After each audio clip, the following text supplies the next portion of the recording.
What's going on, guys? This is the third podcast from Fantasy Football Trap Play. Of course, I am your host, Mike Trapasso. On today's agenda, we're going to talk a little bit about the Thursday night football game, tonight's game being the Tampa Bay Buccaneers versus the Atlanta Falcons. And then I'm going to be joined by a guest, Nick Halper, and we're going to talk a little bit about his Dallas Cowboys. So without further ado, let's get into the first topic. And according to Zach Karos of SB Nation, Julio Jones has caught for 313 receiving yards in his past two games, not counting his last one where Julio was shut down. Now, this may come as a surprise with Julio Jones being the 6'4" monster target that he is.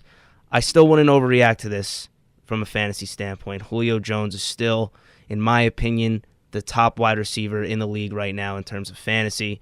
One could argue Odell Beckham, one could argue Antonio Brown, but there's problems with both of those offenses that are not apparent with the Atlanta Falcons. So, fire Julio Jones up as a wide receiver one going forward, especially in tonight's game against a quite porous secondary over there in Tampa Bay, and there's some running back issues over there, so expect a high scoring, a lot of throwing. Keep an eye out for Mike Evans as well, the other receiver on that side.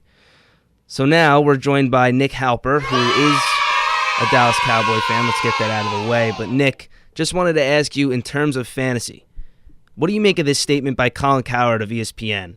The Cowboys don't need Dez Bryant.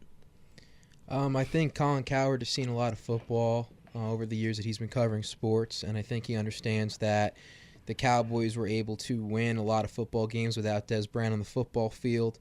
I know that there's a big thing about chemistry that a lot of people talk about and not messing that up, so I'm not really sure what kind of chemistry issues there have been because they were 12-4 with Dez playing well, and I think Dez understands that this could be the same kind of scenario.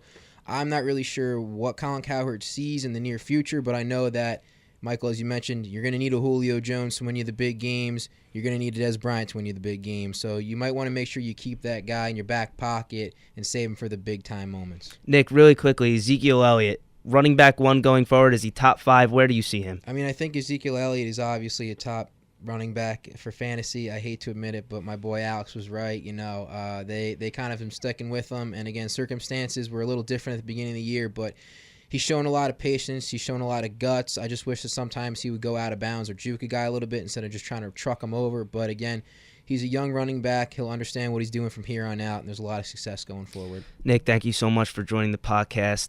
Student by day, Cowboy fan by night. That will be the final podcast from Fantasy Football Trap Play, and I will leave you guys with a Julio Jones touchdown. Got to get to the 43. Pocket collapsing. Ryan rolling, looking. Just going to throw it deep for Jones. Double coverage. Oh!